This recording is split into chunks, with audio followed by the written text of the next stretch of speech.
Good morning everyone. स्वागत है आपका एक बार फिर से आपका अपना channel Kota's coaching academy.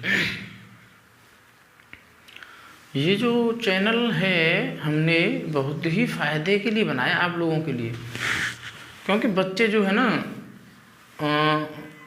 Paid course लेते हैं, वहाँ से दिक्कत पैदा होती है बच्चों को पैसा देने में।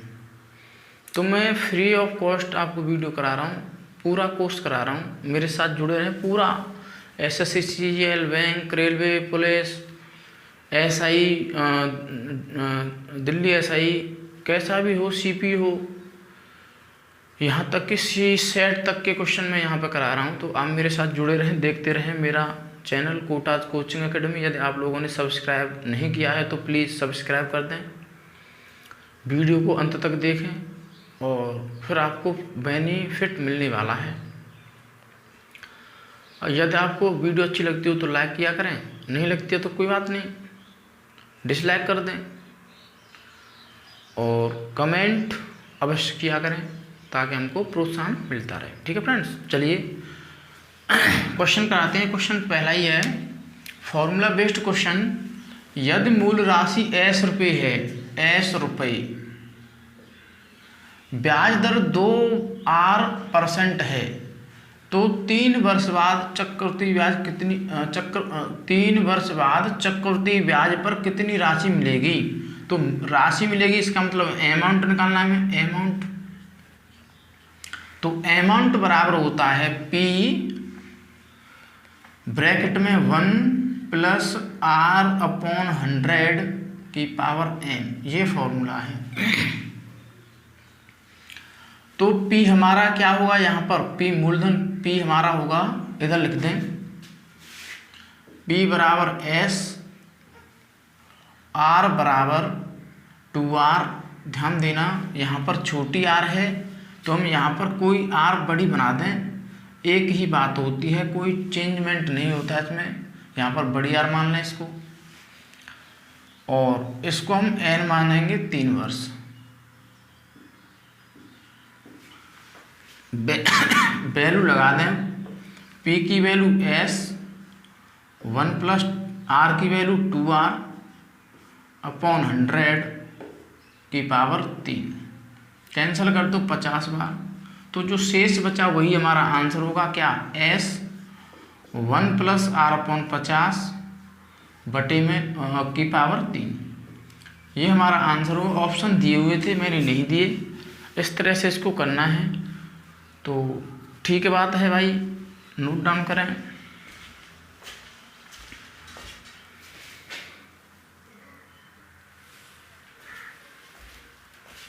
देखिए, वह राशि बताइए जो 2 वर्ष बाद 10% वार्षिक चक्रवृद्धि ब्याज से, वार्षिक ईयरली चक्रवृद्धि ब्याज से 2420 हो जाती है। हमें बताना क्या है? P। क्या बताना है इसमें? P बताना है। तो चलें, फॉर्मूला हम बेस्ड चलें तो भी लॉन्ग हो जाता है, फॉर्मूला से ही बता देंगे हम आपको, और डायरेक्ट अप्रोच बताएंगे। इसकी डायरेक्ट अप्रोच से इस क्वेश्चन को कैसे करना है। तो सबसे पहला कंडीशन समझें, पहले कैसे करेंगे। P और A, हम प्रतिशत को कन्वर्ट कर दें फ्रैक्शन में। ये प्रतिशत को हमने 1/10 कह दिया भाई, ये P होगा और 1 इसमें ऐड कर देंगे तो ये हमारा बन जाएगा अमाउंट, यानी 11। तो हमारा जो P है वो कितना है भाई? 10। कितना बन गया? 11। ध्यान देना, बात है 2 वर्ष की, तो 2 बार करना पड़ेगा 11। क्या करते हैं फिर? इंटू 100, इंटू गया 121, ये होना था।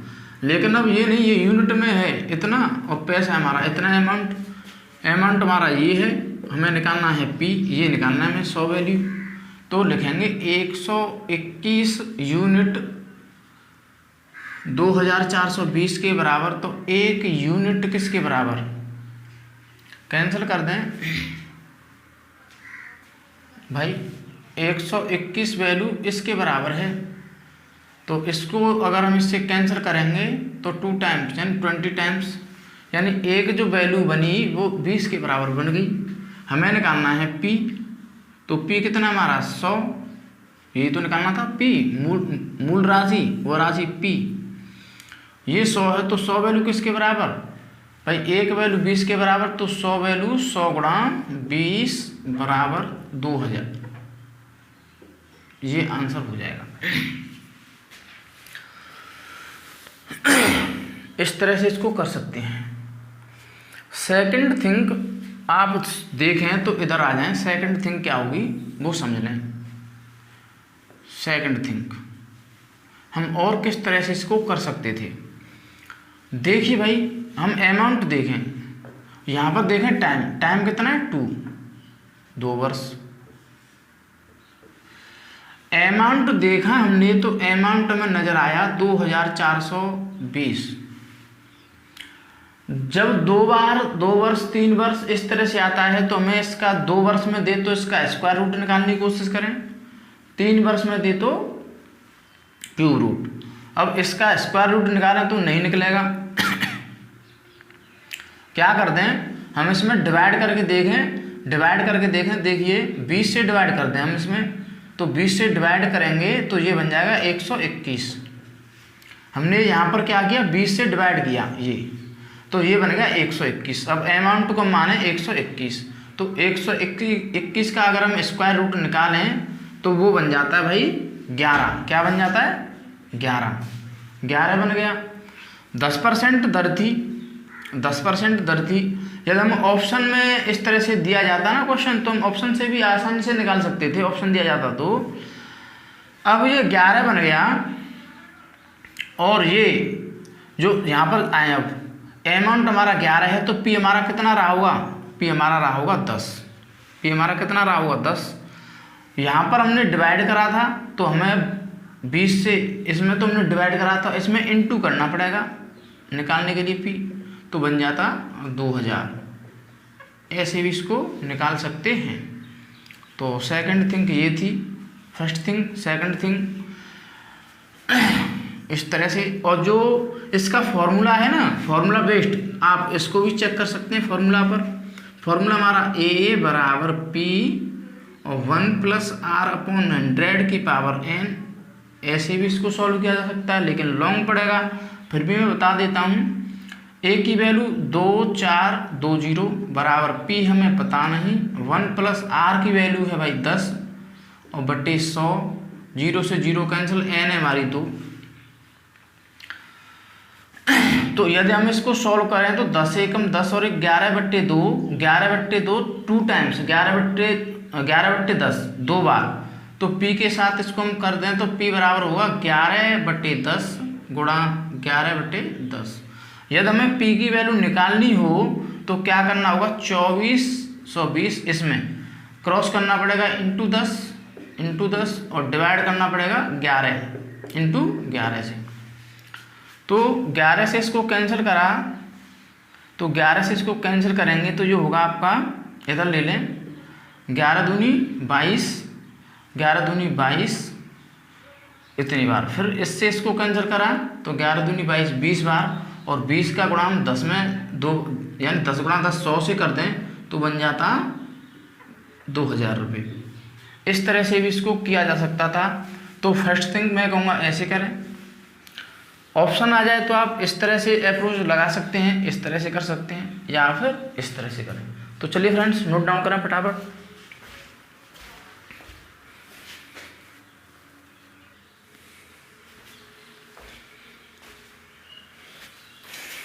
देखिए,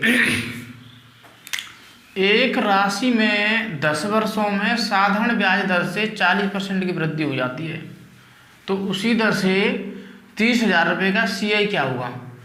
तो हमें रेट निकालेंगे, रेट बराबर होगा 40/10, कैंसिल कर दें इस 10 से, यानी जो वृद्धि दर आई है वो, और डिवाइडेड बाई T से, तो 4%। हमारी जो रेट ऑफ इंटरेस्ट है वो 4% हो गया।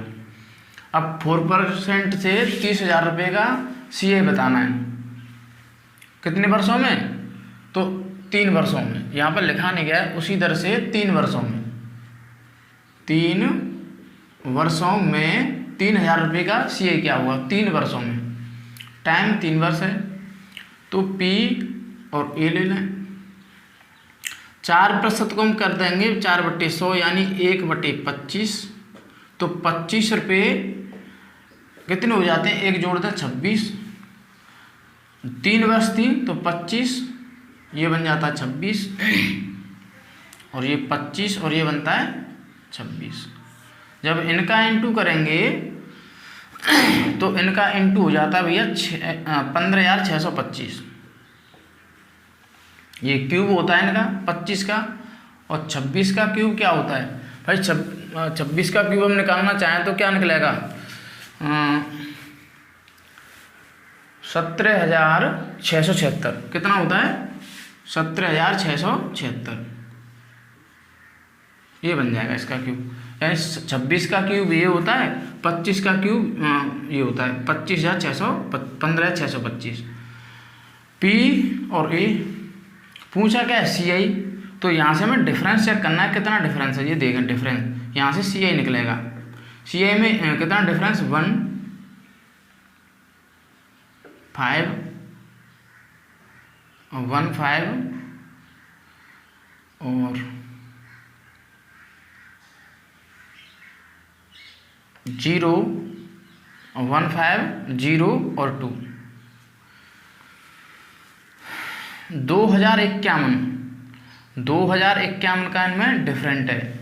एक बार हम चेक और कर लें इसकी वैल्यू, क्योंकि 26 का तो स्क्वायर सीधा सीधा 676 होता है, और इंटू 26 से कर दें तो 6 चंक 36, 3 6 सत्ते 42 और 3 45 और 6 चंक 36 और 4 40, 12 14 15 और 6 दूनी 12 और 1 13।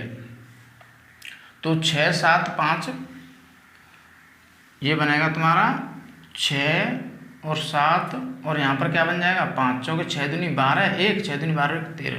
तो यहाँ पर 5 आएगा 17,576। अब 17,576 में से यदि हम इसको लेस करेंगे तो इतना बचा, और 15 में से यहाँ पर 9 और 1 19 आएगा। इस तरह से 1951।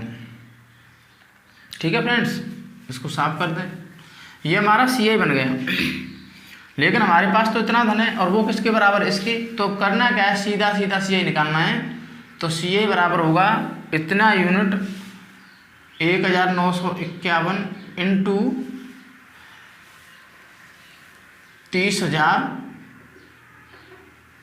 और डिवाइडेड बाई 15,625। ठीक है, सॉल्व करना है आपको। सॉल्व करने के बाद काट पीट कर दें, 25 से इसको कैंसिल कर दें तो 25 एकम 25 बचा कितना? 5 25 दूनी 50, इतना बच गया।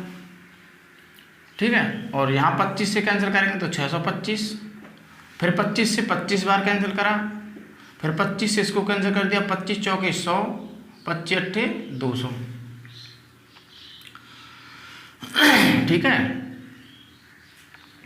अब हमें करना क्या है? सिंपल है, इंटू 48/25। ठीक, इतना करना है। तो देखिए, इंटू करना है और फिर 25 से इसको डिवाइड भी करना है।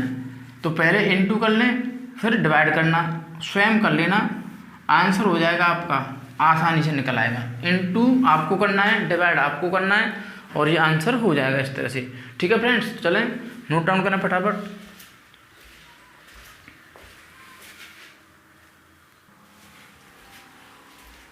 देखिए, चक्रवृद्धि ब्याज की गणना करते हुए 10% वार्षिक चक्रवृद्धि ब्याज की दर से कितने वर्षों में 2,000 रुपये का CI 662 हो जाएगा?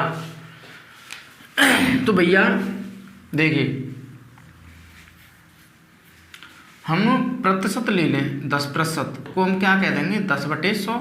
परसेंटेज हट जाएगा, 0 से 0 कैंसिल, यानी P तो हमारा ये बन गया 10, और ए क्या बन जाएगा हमारा पी प्लस ब्याज यानी 10 प्लस 1 यानी 11। अब हम पी डाल दें यहाँ और ए डाल दें यहाँ पे, तो पी की वैल्यू कितनी भाई, पी की वैल्यू कितनी थी, पी की वैल्यू थी हमारे पास 10, ए की वैल्यू कितनी थी 11। ठीक है, अब हमें ये देखना है यहाँ से कि ये 2000 बना, ध्यान देना भाई। और अगर हम अमाउंट को यहाँ से चेक करें तो अमाउंट हमारा 2000 प्लस 662, तो 2662 ये बन जाएगा। ठीक है, हम देखें पहले वर्ष के लिए तो होगा नहीं, हम 2 वर्ष या 3 वर्ष पर जाएंगे तो 2 वर्ष के लिए चेक कर लें, देखें 100 बन जाएगा 2 वर्ष के लिए, और यहाँ पर 121 बनेगा। अब इसका इसमें डिवाइड करके देखें कितनी बार जाएगा, 20 बार। ठीक है, सॉरी 20 बार नहीं, 121 का इसमें भाग दें, 121 का इसमें भाग दें तो क्लियर नहीं हो पा रहा है कितनी बार जाएगा, पूरा नहीं जाएगा। तो हमें 2 बार नहीं, हम 3 बार करके चेक करें। फिर एक और 0 बढ़ा दिया हमने, एक और 1 ले लिया, तो यहाँ बन गया 1000 और यहाँ बन गया 1331। अब 1331 का हम इसमें भाग दें तो 2 बार, और 10 का 1000 का इसमें भाग दें तो 2 बार, यानी 1000 का भाग 2000 में देते हैं तो 2 बार जाता है, और 13000 का वो 1331 का भाग अगर हम 2662 में दें तो 2 बार जाता है। यानी यहाँ पर कंडीशन सेम होनी चाहिए। तो हमारा टाइम कितना हो गया, 1, 2 और 3 वर्ष, यानी 3 वर्ष हमारा आंसर हो जाएगा। सेकंड थिंग वो भी देख लें, सेकंड थिंग क्या होगी, सेकंड थिंग क्या करें हम कि हमारा अमाउंट बन गया भाई, इधर देखें अमाउंट पी तो बन गया हमारा 2000 और अमाउंट हो गया हमारा 2662। कैंसिल कर दें 2 से इसको 1000, 2 से इसको कर दें 1331। तो हमें पता है ये 10 का क्यूब होता है और ये 11 का क्यूब होता है। तो सिंपल है भाई, पावर कितनी 3, यही तो आंसर, कितना आंसर 3 वर्ष ऐसे निकाल सकते थे।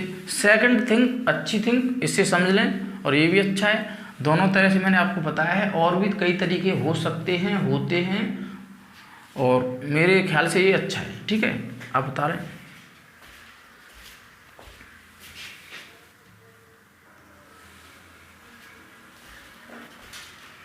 देखिए क्वेश्चन 5 नंबर जो है बहुत ही अच्छा क्वेश्चन, बहुत ही अच्छा क्वेश्चन, समझना। तिमाही आधार पर 1 वर्ष में 40% वार्षिक ब्याज दर से 80,000 रुपये का अर्जित चक्रवृद्धि ब्याज कितना होगा, ये हमें बताना है। तो देखिए फ्रेंड्स, ऑप्शन भी मैंने दिए हैं इसमें, क्योंकि इसमें मैं ऑप्शन के अकॉर्डिंग आपको करवाऊंगा, बहुत ही अच्छा रहेगा, समझना। तो तिमाही आधार पर 1 वर्ष में, तो 1 वर्ष में कितनी तिमाही होती है भाई, 1 वर्ष बराबर होती है 4 तिमाही। 3 महीने का 1 तिमाही, तो 3 चौके 12, 12 माह मतलब 1 वर्ष। अब तिमाही आधार पर और वार्षिक यहाँ पर दर है, तो जो दर निकलेगी तिमाही अकॉर्डिंग वो 40 में हमें डिवाइड करना होगा 4 से, क्योंकि 4 तिमाही होती हैं।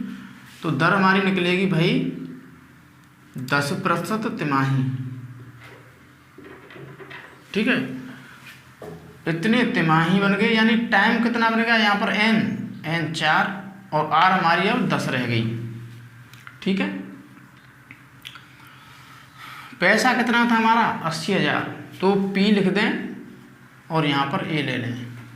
10% है तो 10/100 कर देंगे, तो 1/10 यानी 10 रुपये की वैल्यू 11 बन गई P से। कितने ये कितने बार प्रक्रिया हुई, 4 बार, तो 4 बार कर दो, आपको करना क्या है वो समझें, करना क्या है वो समझने वाली बात है भाई, ध्यान से समझना भाई। अब आप इनका इनटू करेंगे, ये इसी के इस टाइप का क्वेश्चन के लिए बहुत ही उपयोगी है, ये जीरो वाले के लिए, जीरो वाले के लिए ये मैं जो बताऊंगा आपको कंसेप्ट। तो यहाँ पर अगर गुणा करेंगे तो यहाँ पर एक के बाद में 4 जीरो आनी है, ठीक है। और यदि हम इसका इनटू करेंगे तो पीछे एक अवश्य आएगा, और कुछ भी आता रहे पीछे एक ही आएगा। बात समझ रही हो ना मैं क्या बोल रहा हूँ। इनटू कर देंगे तो यहाँ पर आएगा, वैसे आप इनटू भी कर सकते हैं लेकिन मैं समझाने का तरीका बता रहा हूँ। तो अगर हम देखें तो यहाँ पर 4 जीरो और हमारा जो धन था वो कितना था, 80,000 था। तो 10,000 का 80,000 में कितनी बार ये यूनिट दी, तो कितनी बार भाग जाएगा, 8 बार। कितनी बार जाएगा, 8 बार। तो यहाँ से ये ए पी है और ये ए है, तो इसमें और इसमें गैप जो बनेगा सी आई का, वो पीछे एक में से इसको घटाएंगे तो एक तो अवश्य आएगा। क्या आएगा भाई, एक आएगा कि नहीं आएगा भाई। यहाँ पर जीरो है और यहाँ पर पीछे एक आने वाला है, और एक में से अगर हम जीरो को लेस करेंगे तो एक बचेगा, पीछे एक आएगा। और फिर हम क्या करते हैं, इसका इसमें इंटू करते हैं, तो एक का इंटू 8 से कर दें तो 8 आएगा, पीछे क्या आएगा, 8। जो इकाई अंक होगा वो 8 होगा पीछे। मैं समझाने की जो कोशिश कर रहा हूँ वो समझे ना। 8 बार 8 यूनिट में 10,000 यूनिट 8,000 के बराबर, 80,000 के बराबर, तो 1 यूनिट 8 के बराबर। तो यहाँ पर जो गैप बनेगा पीछे भाई एक आना है, अवश्य आएगा। तो एक में से अगर हम जीरो को घटाएंगे तो, क्योंकि ये ए है अमाउंट है और ये पी है, तो ये कम है और ये ज़्यादा होता है, तो इसमें से इसको घटाते हैं तो सी आई बचता है। तो सी आई हमारा पीछे एक आएगा और यहाँ पर यूनिट कुछ भी आते रहेंगे। हम 8 का इसमें पीछे इंटू करेंगे एक में तो 8 आएगा, इकाई का अंक 8 तो अवश्य बनेगा।